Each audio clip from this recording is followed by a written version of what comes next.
Students good morning. आज class 10th की maths में सरफेस एरिया एंड वॉल्यूम के टॉपिक कोन का एक पार्ट है फ्रस्टम, उस पर डिस्कस हम लोग करने वाले हैं। अकॉर्डिंग टू रिक्वायरमेंट फ्रस्टम में क्या मैटर होते हैं, क्या किसे फ्रस्टम कहते हैं, तो उस फ्रस्टम के बारे में हम लोगों को डिटेल में पढ़ना है। बहुत इजी टॉपिक है मेंसुरेशन, जिसको हम कह रहे हैं। सारी चीज़ें हम लोग मेंसुरेशन के अकॉर्डिंग पढ़ रहे हैं, मेंसुरेशन के अंडर में है ये सब चीज़ें, और बहुत इंपॉर्टेंट है बोर्ड एग्ज़ाम के लिए। तो इसलिए आइए फ्रस्टम पर चर्चा स्टार्ट करते हैं कि व्हाट इज़ फ्रस्टम और इससे रिलेटेड क्वेश्चन में क्या क्या पूछा जा सकता है, फ्रस्टम के क्या पार्ट्स होते हैं। तो सबसे पहले तो आप इसको देखिए, ये क्या है, ये कोन है, आप जानते हैं। तो इस कोन में क्या किया गया, ये हमारा कोन है। कोन में ये जो बेस देख रहे हैं आप, इस बेस के पैरेलल, ध्यान दीजिएगा मैं क्या कह रहा हूँ, इस बेस के, ये बेस है आप देख रहे हैं, और इस बेस के पैरेलल जो है किसी भी इंस्ट्रूमेंट से या प्लेन से, ये पैरेलल का सिंबल है, ध्यान दीजिएगा। तो बेस के पैरेलल अगर आप जो है ऊपर से कट करते हैं या इसको रिमूव करते हैं, ध्यान दीजिएगा, पैरेलल वर्ड बहुत ज़रूरी है। जब हम किसी कोन के बेस के पैरेलल किसी भी इंस्ट्रूमेंट से, चाहे वो प्लेस हो, चाहे वो प्लेन हो या वो चाकू हो, तलवार हो, कोई भी इंस्ट्रूमेंट हो, जिससे भी हम इसको अलग करते हैं, तो एक छोटा सा कोन ऊपर से हमारे इस कोन से क्या होता है, रिमूव हो जाता है। मीन्स कोन से कोन रिमूव हो जाता है। आप ध्यान दीजिए, ध्यान इस बात पर। तो जब ऊपर का कोन रिमूव हो जाएगा, हट जाएगा, तो हमारा जो रिमेन पोर्शन होगा वो कुछ इस तरह दिखाई पड़ेगा। इस रिमेन पोर्शन को ही हम क्या कह रहे हैं, फ्रस्टम कह रहे हैं। ये देखिए, ये जो फिगर बना हुआ है, बन करके तैयार हुआ, जब हमने इस कोन को, ऊपर से कोन को रिमूव कर दिया, हटा दिया, तो इस रिमेन बचे हुए पोर्शन को ही हम लोग क्या कहते हैं, फ्रस्टम। और अगर थोड़ा सा ओरली भाषा में बात करें तो ये ऐसा लगता है कि जैसे हमारे घरों में बाल्टियों को उल्टा करके रख दिया जाता है। तो ऊपर का एंड जो है वो भी सर्कुलर है, नीचे का एंड जो है वो भी सर्कुलर है, बट ऊपर का एंड छोटा है और नीचे का एंड बड़ा है, बट दोनों ही सर्कुलर हैं। तो फ्रस्टम क्या हुआ कि when we cut from any plane या any instrument parallel to the base and remove the above cone, then remain part या remain portion will be known as frustum। तो ये जो पोर्शन दिखाई दे रहा है ये फ्रस्टम है। अब इसके कितने पार्ट हैं ये ज़रा देखिए। ऊपर का एंड कैसा है, सर्कल फॉर्म में है। नीचे का एंड कैसा है, दो सिरे हो गए एंड। तो ये स्मॉल आर मैंने लिख दिया क्योंकि ये छोटा रेडियस यहाँ पर होगा।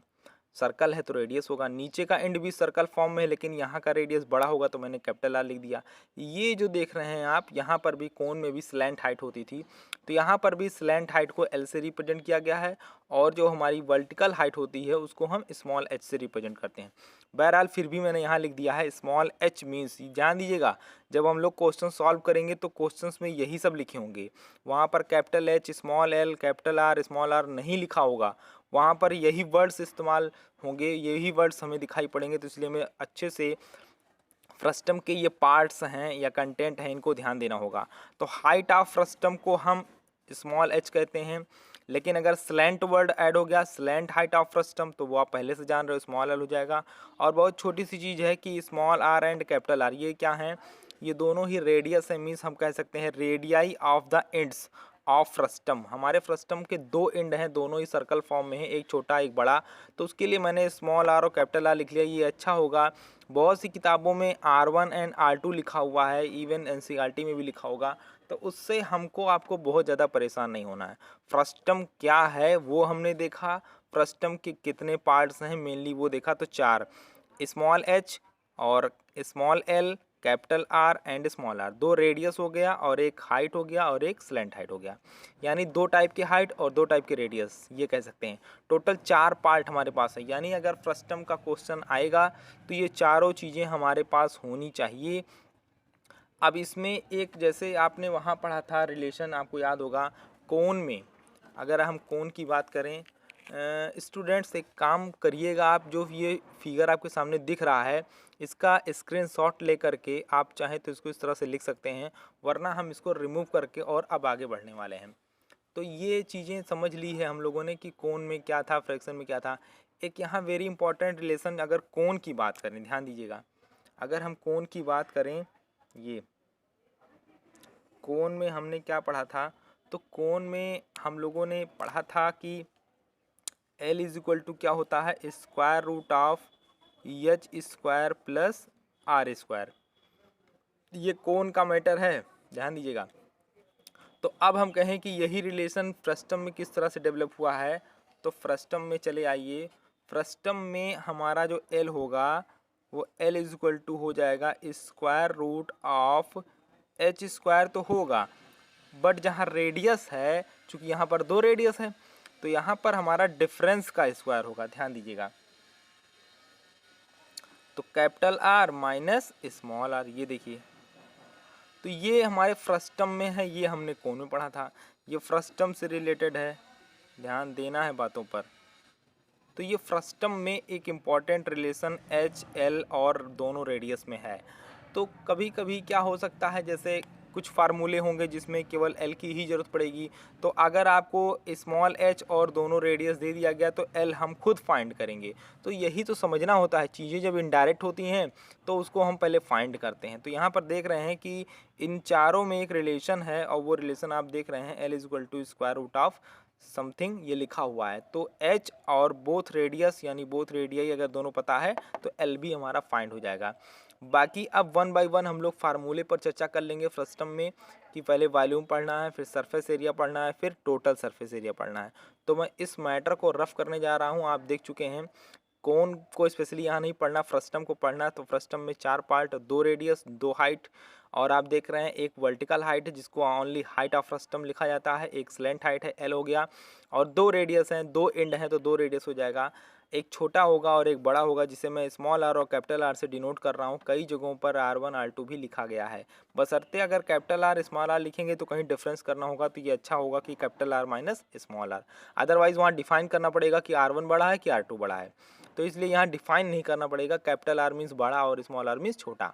तो ये चीज़ें हैं। अब मैं आगे बढ़ता हूँ ये सारी चीज़ें रफ करके, और अब हम वॉल्यूम, सरफेस एरिया और टोटल सरफेस एरिया का फार्मूला देखेंगे, फिर उस पर डिपेंड एक फटाफट क्वेश्चन देखेंगे। तो मैं इसको रफ करने जा रहा हूँ। अगर आपको लिखना होगा तो बुक से भी लिख सकते हैं, स्क्रीनशॉट करके भी लिख सकते हैं। यस स्टूडेंट्स, तो देखिए अभी हम लोगों ने कंटेंट वगैरह लिख रखे हैं, एच क्या है, एल क्या है एंड बोथ रेडियस क्या है। हमें वॉल्यूम पढ़ना था, कर्व्ड सरफेस एरिया का फार्मूला जानना था, और टोटल सरफेस एरिया। वॉल्यूम का फार्मूला क्या होगा, 1/3। एक्चुअली अगर आप कोण को याद करें तो याद होगा 1/3 पाई आर स्क्वायर एच। तो केवल रेडियस चेंज हुआ है, अगर आप ध्यान दें तो उस रेडियस के बदले में क्या लिखा गया है, उस रेडियस के बदले में लिख दिया गया है, वहाँ पर आर स्क्वायर होता था तो यहाँ पर क्या हो गया है, capital R square plus small R square plus R into R. तो ये चीज़ ध्यान देनी है कि कौन से ही मिलता जुलता है, बट थोड़ा सा रेडियस का स्क्वायर जहाँ पर था वहाँ पर ये बात आ जाएगी। अब आप परिचित हैं कैपिटल आर स्मॉल आर क्या है, कोई प्रॉब्लम नहीं होगी। तो 1/3 पाई आर स्क्वायर की जगह पर ये चीज़ लिख देनी है इंटू एच, ये वॉल्यूम का फार्मूला है।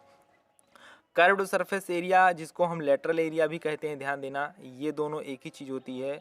आप चाहे कर्व्ड सरफेस एरिया कहो या लेटरल एरिया कहो, बात एक ही होती है। तो इसका फार्मूला क्या पढ़े थे हम लोग, पाई आर एल पढ़े थे। फिर वही बात आ गई, जहाँ पर आर था वहाँ पर क्या हो जाएगा, capital R plus small R हो गया। तो कोण की बात अगर याद है तो फ्रस्टम की बात याद रहेगी। वहाँ पर हमारे कर्व्ड सरफेस एरिया का फार्मूला पाई आर एल था, यहाँ पर क्या है, वहाँ केवल एक रेडियस होता था, यहाँ 2 रेडियस है, तो यहाँ पर पाई आर की जगह आर प्लस आर यानी capital R plus small R हो जाएगा, ठीक है। और टोटल सरफेस एरिया देखिए ये क्या है, ये लेटरल एरिया है। लेटरल एरिया का मतलब, मैं फिगर में थोड़ा जाऊँ तो एरिया ऑफ वॉल होता है, ये फ्रस्टम की दीवारें आप देख रहे हैं। तो कर्व्ड सरफेस एरिया का मतलब एरिया ऑफ वॉल, और जब टोटल सरफेस एरिया की बात करेंगे तो ये जो हमारा बेस का एंड है और ये जो वर्टिकल एंड है, यानी दोनों एंड्स का एरिया भी ऐड करना पड़ेगा। ये दोनों हैं क्या, सर्कल। सर्कल का फार्मूला एरिया का क्या होता है, पाई आर स्क्वायर। तो यानी दो, ध्यान दीजिएगा, 2 सर्कल हैं, ऊपर का और नीचे का। तो ये देखिए यहाँ पर जब हम लोगों ने टोटल सरफेस एरिया फाइंड किया है तो पहले तो हो गया दीवार का एरिया, लेटरल एरिया या curve surface area pi R जो यहाँ पर लिखा हुआ है, और प्लस ये देखिए आपका वर्टिकल एंड का एरिया प्लस बेस का एरिया। तो जब टोटल, ध्यान देना है, याद नहीं करना, समझ लेना है, याद तो खुद हो जाएगा। तो टोटल सरफेस एरिया की जब बात हम लोग करेंगे तो यहाँ पर क्या हो जाएगा, पाई आर प्लस आर एल, यानी ये कर्व सरफेस एरिया दीवार का एरिया और प्लस आपके बेस का एरिया और प्लस आपका वर्टिकल एंड। तो फ्रस्टम के टोटल 3 पार्ट हो गए, एक दीवार हो गई और एक बेस हो गया और एक ऊपर का एंड हो गया। तो तीनों का एरिया जब ऐड कर देंगे तो टोटल सरफेस एरिया हो जाएगा। और कर्व्ड सरफेस एरिया मीन्स आप समझ गए, मैंने बताया कि एरिया ऑफ वॉल्स कह सकते हैं, जिसे लेटरल एरिया कहा गया है। तो एरिया ऑफ वॉल्स हम देख ही चुके हैं, pi within bracket r plus are यानी small r plus capital r into l. और जब लेटरल एरिया के बाद सरफेस एरिया का टोटल देखेंगे तो तीनों पार्ट को ऐड कर देंगे। 2 एंड्स हैं, दोनों एंड्स का एरिया ये रहा आपका सर्कल फॉर्म में, और दीवार का एरिया ये रहा, ठीक है ना। तो area of wall plus area of both ends कह सकते हैं, जो कि सर्कल फॉर्म में है। सर्कल का एरिया पढ़ा हुआ है पाई आर स्क्वायर। अब चाहे पाई को कॉमन करके सिंप्लीफाई करो या अदरवाइज ऐसे ही डायरेक्ट सॉल्व करना शुरू कर देना। तो ये हम लोगों ने देख लिया कि फ्रस्टम कैसा होता है। फ्रस्टम के फार्मूले 3 हैं। वॉल्यूम का फार्मूला, इसे आप चाहे बुक से लिख लें चाहे यहाँ से लिख लें, लेकिन जहाँ भी फ्रस्टम को पढ़ना चाहें तो वहाँ ये सारी चीज़ें इकट्ठा लिख लें तो अच्छा होगा ऐसे ही, जब ताकि जब क्वेश्चंस लगाएं तो हमें सर्च ना करना पड़े, हमें ढूंढना ना पड़े। अब एक क्वेश्चन इस पर डिपेंड लगाएंगे केवल, चूँकि वीडियो काफ़ी लंबा होता जा रहा है, लेकिन फ्रस्टम के ये पार्ट्स पर चर्चा करना बहुत ज़रूरी था। हमें क्लियर होना चाहिए कि उनके कितने पार्ट्स हैं और कौन क्या चीज़ें हैं। तो अब मैं इसको रफ़ करता हूं, और रफ़ करने के बाद एक क्वेश्चन आपके एनसीईआरटी का या किसी भी बुक से आप समझ सकते हो, तो मैं एनसीईआरटी हमारे पास अवेलेबल है, वहां से मैं कंटेन करता हूं। हमारा 13.4 का लेंगे पहला क्वेश्चन और उसी से इसको समझेंगे। स्टूडेंट्स, एनसीईआरटी 13.4 एक्सरसाइज का क्वेश्चन पहला हमने आपको क्लियर करने के लिए लिया हुआ है। आइए क्वेश्चन को रीड करते हैं। A drinking glass is in the shape of frustum of cone of height 14 centimetre. पहला सेंटेंस यहीं पर समाप्त होता है, इसलिए समझेंगे। कोई ड्रिंकिंग ग्लास, जैसा कि हम लोग के घरों में ग्लास होता है पानी पीने वाला या कुछ भी ग्लास है, वो इज मतलब है इन the shape of frustum, frustum के शेप है ऑफ कोन, कौन से ही फ्रस्टम बनता है, आपको समझ में आया है इंट्रोडक्शन पार्ट में, जिसकी हाइट इन्होंने गिवन कर दी है 14 सेंटीमीटर। हमें क्वेश्चन रीड करते रहना चाहिए और जो कंटेंट गिवन होते हैं उनको लिखते रहना चाहिए। यहाँ पर फिगर बनाने की कोई ज़रूरत तो नहीं है, फिर भी आप अगर चाहें तो बना सकते हैं। तो यहाँ पर पहले सेंटेंस में क्या क्लियर हुआ कि हाइट लिखा हुआ है, स्लैंट हाइट नहीं लिखा हुआ है, ध्यान दीजिएगा। तो हाइट मीन्स कैपिटल एच, अगर स्लैंट हाइट होता तो स्मॉल एल लिखते। फिर आगे सेकंड सेंटेंस में है the diameters of its 2 circular ends, वो तो आप भी जानते हैं, फिगर देखा हुआ है, 2 सर्कुलर एंड्स होते हैं, तो उनके डायमीटर्स की बात की है 4 सेंटीमीटर एंड 2 सेंटीमीटर। क्वांटिटी से पता चल जाएगा कि कौन कैपिटल आर है कौन स्मॉल है। ध्यान दीजिएगा यहाँ डायमीटर्स गिवन है, मीन्स अगर हम कैपिटल आर की बात करें तो जो बड़ा रेडियस है उसका हाफ करो, तो बड़ा डायमीटर क्या है 4 है, बड़ा डायमीटर 4 है तो 4 का हाफ हो जाएगा 2 सेंटीमीटर, ये देखिए आपको पता है। एंड स्मॉल आर, जो हमारा छोटा डायमीटर है उसका हाफ कर दो तो छोटा वाला रेडियस आ जाएगा, मीन्स 1 सेंटीमीटर आ जाएगा। तो कितना इजी होता है। बहरहाल इजी क्वेश्चन भी लिया है, लेकिन इजी क्वेश्चन भी लोग नहीं लगा पाते हैं अगर उसको हल्के में ले ले तो इस तरीके से आप पहले लेवल धीरे धीरे बढ़ाएंगे, पहले इस छोटा क्वेश्चन फिर बड़ा क्वेश्चन फिर लेवल, इस तरीके से बढ़ाते जाएंगे। तो यहाँ पर क्वेश्चन रीड किया फ्रस्टम का, फ्रस्टम के हमें 3 पार्ट दिए गए हैं, स्लैंट हाइट नहीं दी गई है इसीलिए हमसे, और अगर हम चाहें तो फाइंड भी कर सकते हैं क्योंकि हम लोगों ने क्या पढ़ा है, फार्मूला पढ़ा है, ठीक है ना। लेकिन क्वेश्चन क्या पूछता है, find the capacity. Capacity means आप समझते हैं वॉल्यूम, कितना पानी या कितना लिक्विड वो कंटेन कर सकता है। तो यहाँ पर सीधे सीधे हमसे पूछा क्या गया है, हमसे यहाँ पर डायरेक्टली पूछा गया है वॉल्यूम। कैपेसिटी मीन्स वॉल्यूम, तो वॉल्यूम का फार्मूला अभी भी हम लोगों ने लिखा था, यहाँ पर आप सिंस करके लिखोगे। सिंस वॉल्यूम का फार्मूला क्या पढ़ा था हम लोगों ने, 1/3 पाई आर स्क्वायर एच, लेकिन आर के बदले क्या आया था, R square plus small R square plus दोनों का प्रोडक्ट। ध्यान दीजिए जितनी बार यूज़ करेंगे उतनी बार याद हो जाएगा लास्ट में एच। वॉल्यूम के फार्मूले में स्लैंट हाइट नहीं आती है। 1/3 pi are square h, r square के बदले में ये हो गया, कौन से रिलेटेड बातें। तो अब देखिए 1/3 पाई की वैल्यू एट लास्ट में हम लोग पुट करते हैं, केवल वैल्यू ध्यान से पुट करिए। कैपिटल आर की वैल्यू कितनी है 2, स्मॉल आर की वैल्यू 1 एंड देन बोथ का प्रोडक्ट, और h की वैल्यू कितनी है 14। देखिए यहाँ पर 14 आ रहा है, मीन्स अगर पाई की वैल्यू 22.7 रखेंगे तो 7 से हमारा 14 कैंसिल हो जाएगा, इसलिए अगले स्टेप में हम लोग पाई की वैल्यू पुट कर देंगे। तो 1/3 पाई मीन्स 22/7, 14 को मैं यहीं बगल में ही लिख लेता हूँ और देन ब्रैकेट।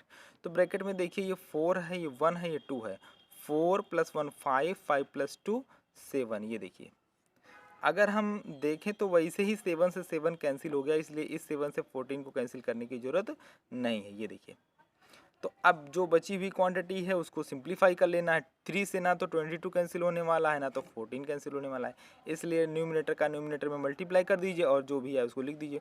14 2 कितना होता है 28, कैरी 2 है, ध्यान दीजिएगा। 14 2 अगैन 28, 28 में 2 को ऐड कर देंगे तो क्या हो जाएगा 308 एंड देन होल अपॉन 3। चूँकि ये सब यूनिट सेंटीमीटर में चल रही है इसलिए वॉल्यूम हमारा क्या हो जाएगा सेमी क्यूब हो जाएगा। तो इस तरीके से हमारे ग्लास का फ्रस्टम का कैपेसिटी मीन्स वॉल्यूम ये 308/3। अब इसको चाहे आप फ्रैक्शन डेसिमल में कन्वर्ट कर लीजिए, कोई प्रॉब्लम नहीं है। तो ये रहा क्वेश्चन फ्रस्टम से रिलेटेड आपकी एनसीईआरटी का पहला पार्ट। मैंने कहा ना कि क्वेश्चन को पढ़ेंगे सब क्लियर हो जाएगा, बहुत ईजी है मेंसुरेशन। देखिए वो तो बात अलग है कि हम लेवल जब बढ़ाते हैं तो थोड़ी सी चीज़ें टफ क्यों लगता है, क्योंकि चीज़ें इनडायरेक्ट हो जाती हैं। अभी यहीं पर जो है आप देख रहे हैं एच जो भी रिक्वायरमेंट है इस वॉल्यूम की फार्मूले की वो दे दिया गया है।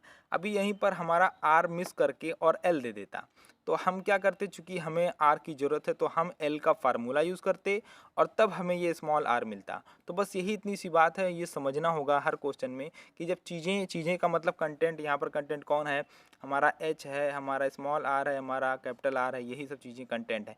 यही वैल्यू जब इनडायरेक्ट दे दी जाती हैं तो हमें क्वेश्चन बड़ा और टफ लगने लगता है, लेकिन जब आप प्रैक्टिस में ले लेंगे ना तो हर चीज़ आपको बहुत ईजी लगेगी।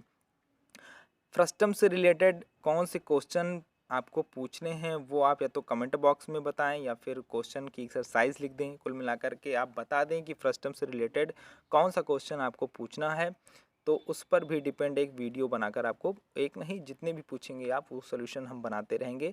हाँ थोड़ा स्लो हो सकता है लेकिन बनेगा। तो तब तक के लिए इतना ही। अगर अच्छा लगा हो तो लाइक तो कर नहीं रहे हैं आप, कंजूसी करते हैं, लेकिन शेयर कर दीजिएगा। बहुत बहुत धन्यवाद।